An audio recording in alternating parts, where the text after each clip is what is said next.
It happened in seconds. One moment, Victoria Caldwell was standing at the head of the boardroom table.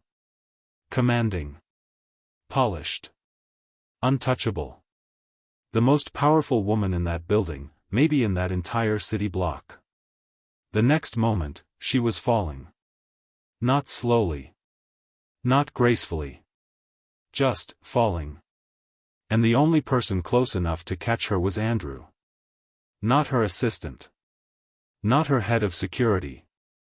Not any of the 6 senior executives frozen in their expensive suits. Andrew.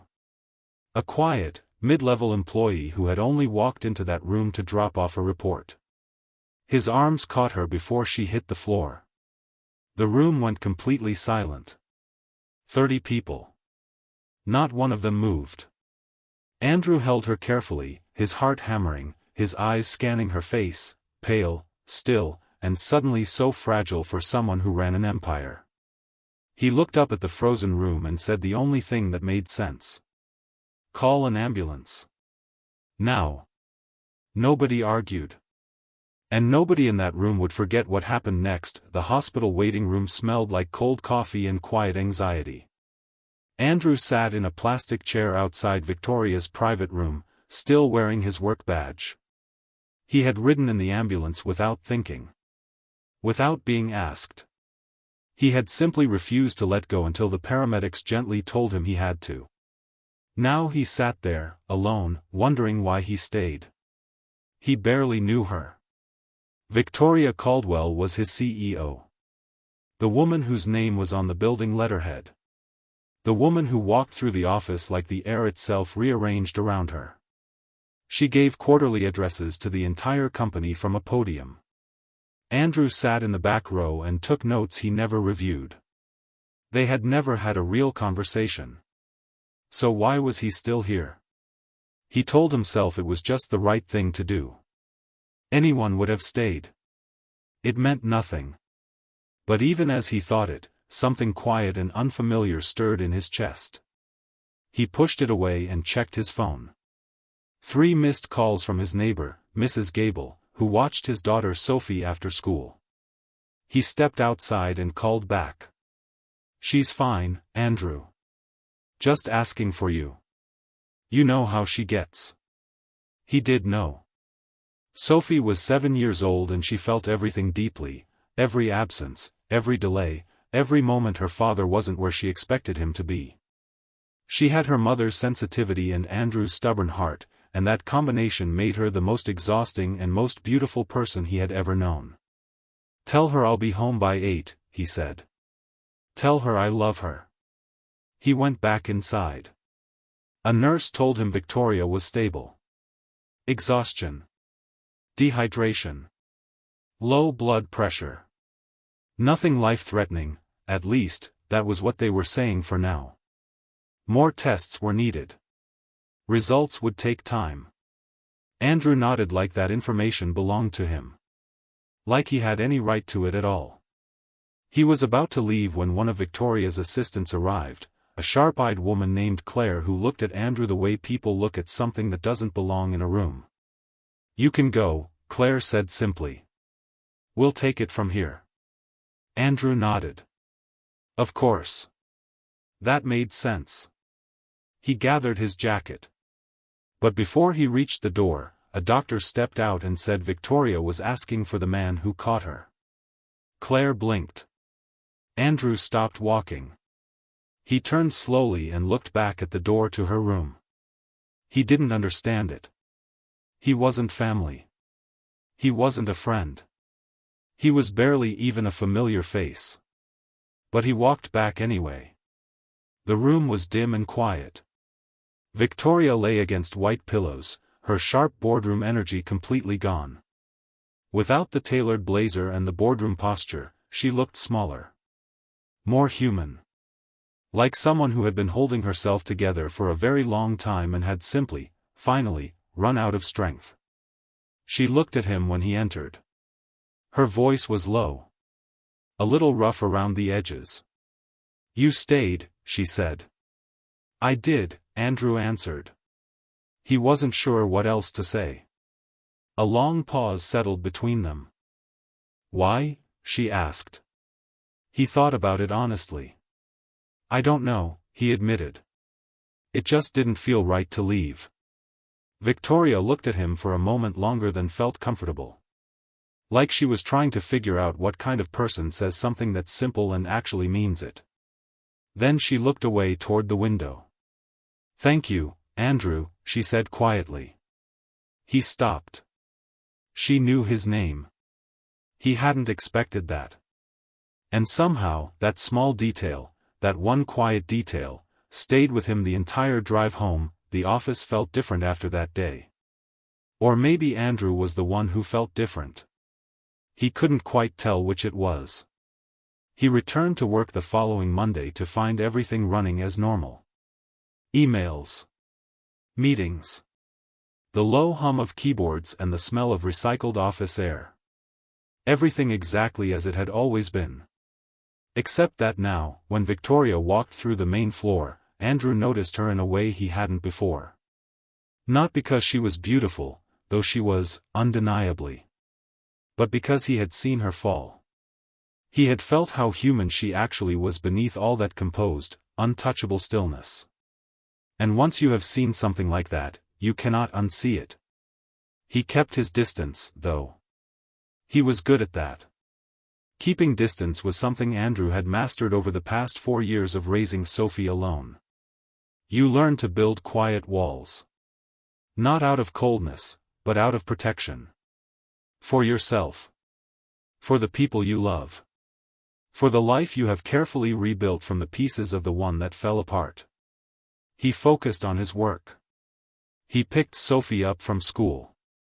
He made dinner. He read her bedtime stories in funny voices until she giggled herself to sleep. That was his world. And it was enough. It was enough. Then Victoria called him into her office. He assumed it was work-related. A report. A follow-up. Something administrative and forgettable. But when he sat across from her desk, she didn't open any files.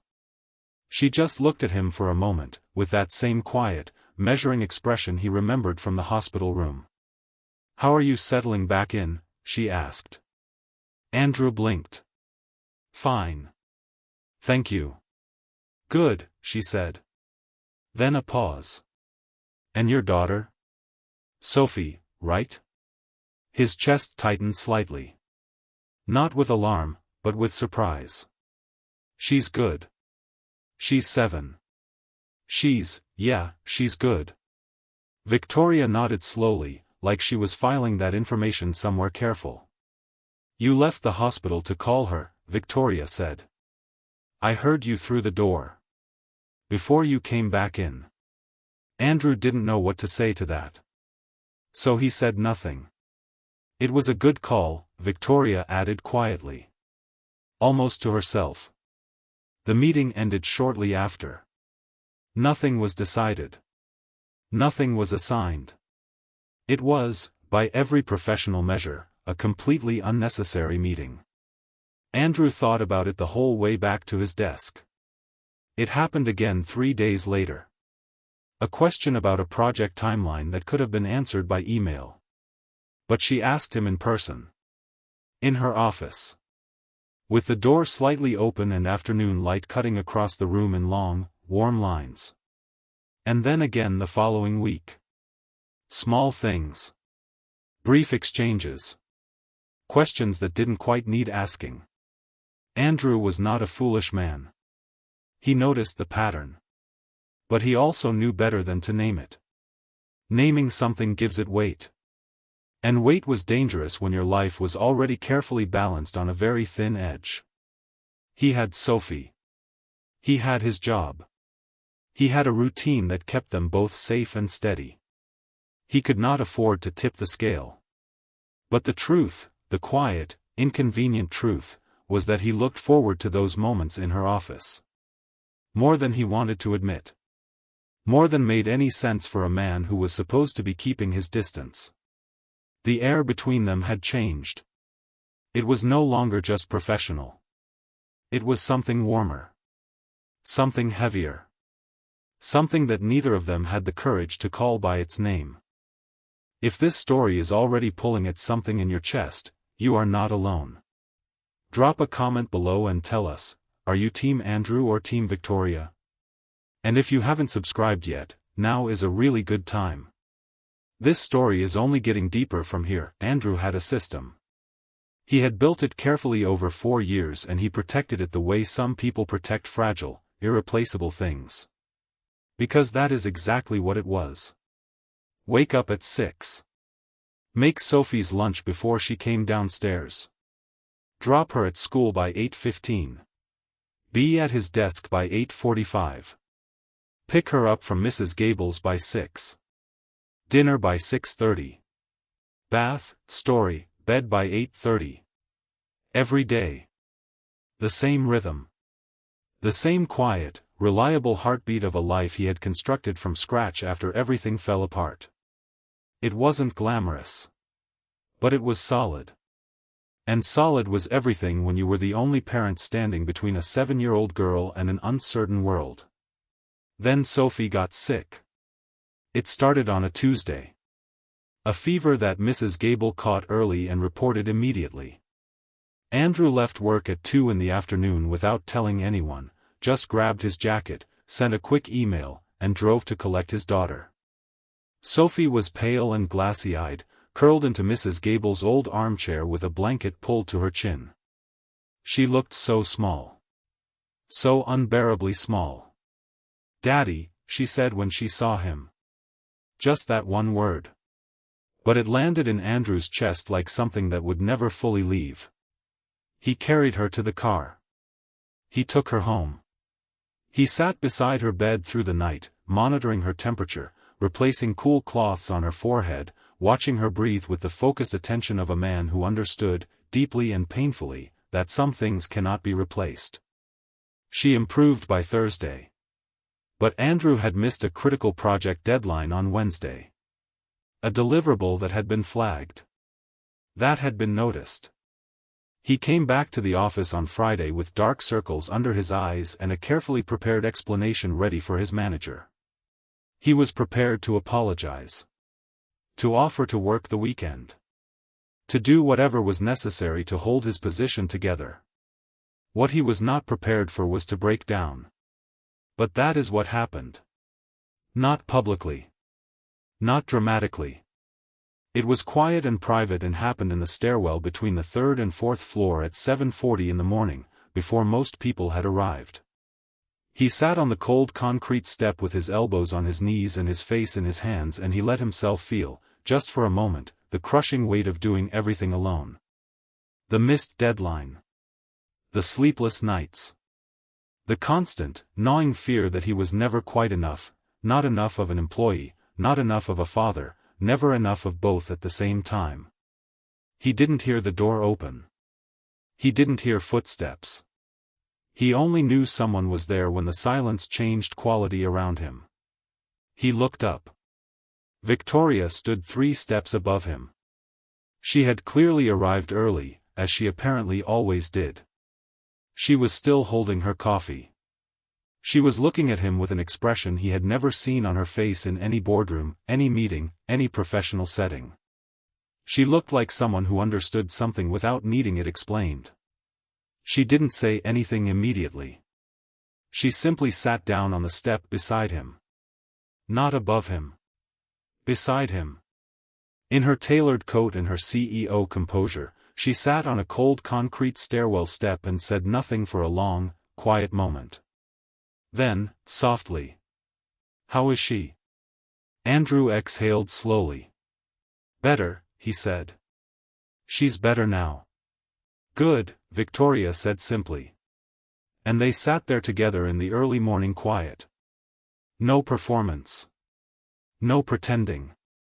Just 2 people, side by side, in a stairwell that suddenly felt like the most honest place in the entire building. This moment right here, this is the one that changes everything. If you felt that, hit the like button. And stay with us. Because what happens next, nobody saw coming. That IT started with a look. It always does. Someone on the fourth floor noticed that Victoria had arrived late to the Monday morning executive briefing. That had never happened before. Not once in 3 years. And someone else noticed that Andrew had left the Friday debrief early. And someone with too much time and not enough work connected those two unremarkable facts into something they absolutely were not. By Tuesday, the whispers had started. Office gossip moves the way smoke moves. Quietly. Steadily.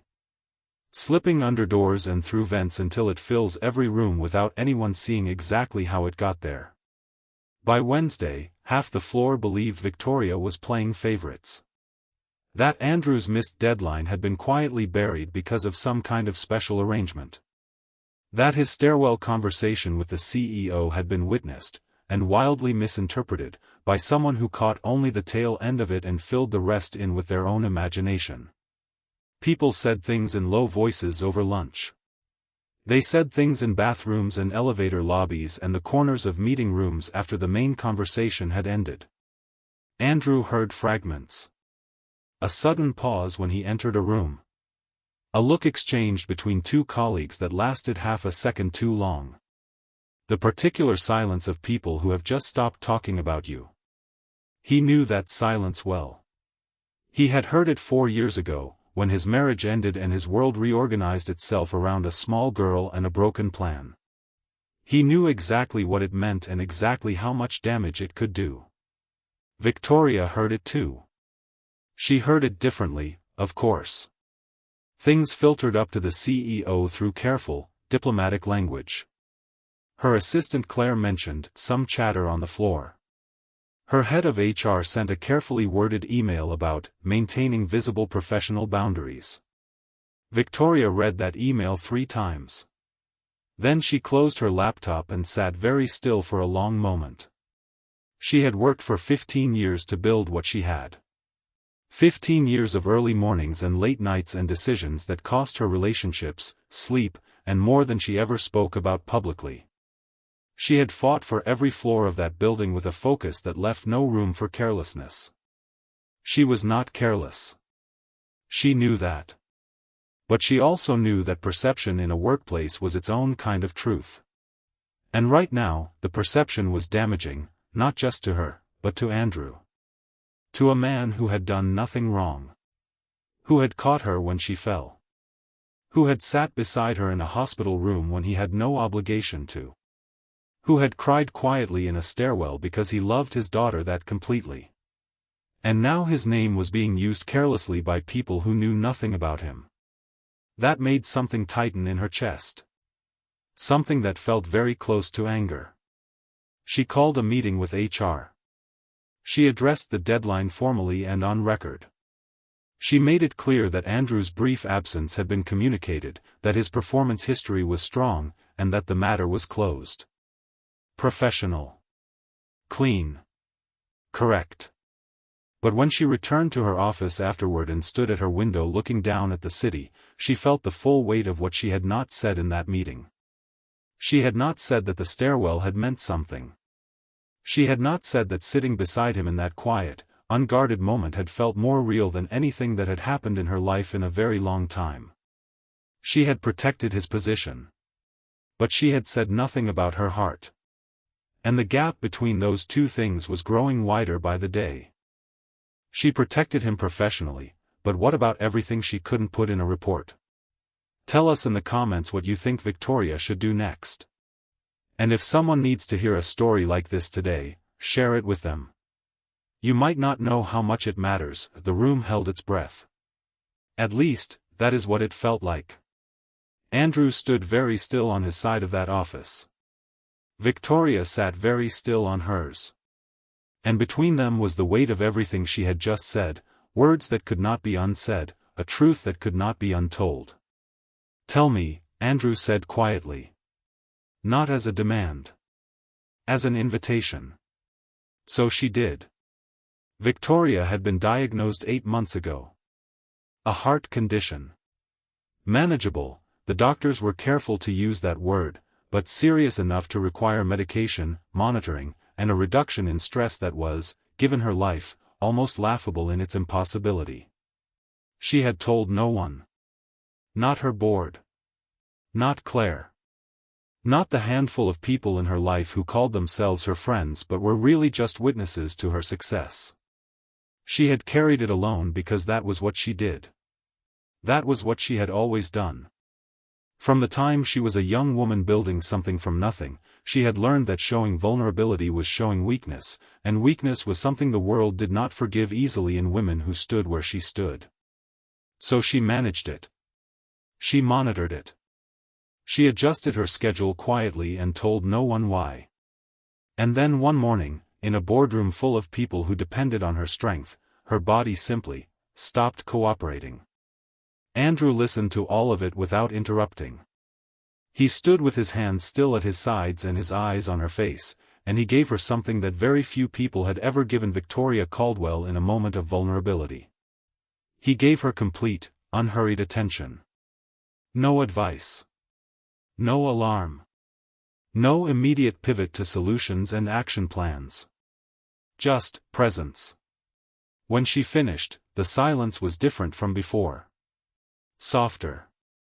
Cleaner. Like something that had been sealed too tight for too long had finally been allowed to breathe. "Thank you for telling me," he said. "Don't," she said quickly. "Don't make it something large." She stopped. Steadied herself. "I needed someone to know. I don't entirely understand why it had to be you."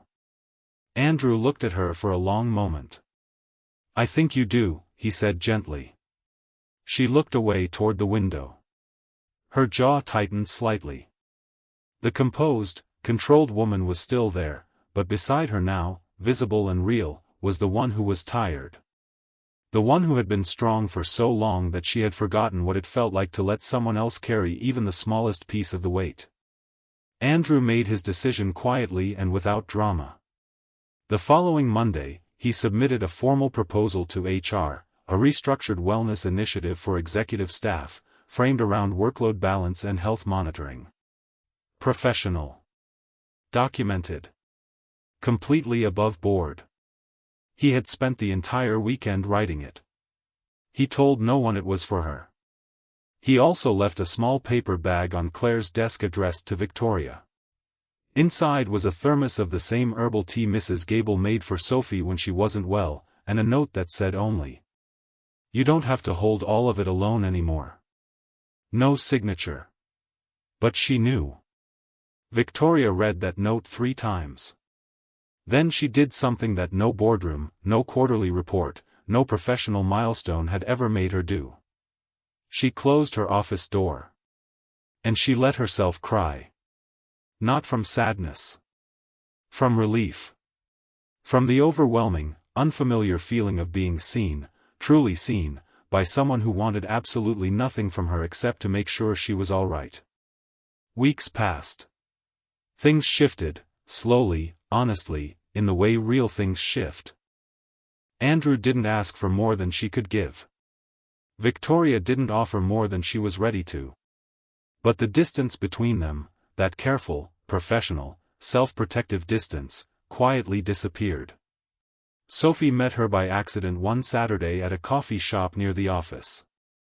She walked straight up to Victoria with the fearless confidence of a 7-year-old who has been loved completely and told her that her coat was the prettiest color she had ever seen.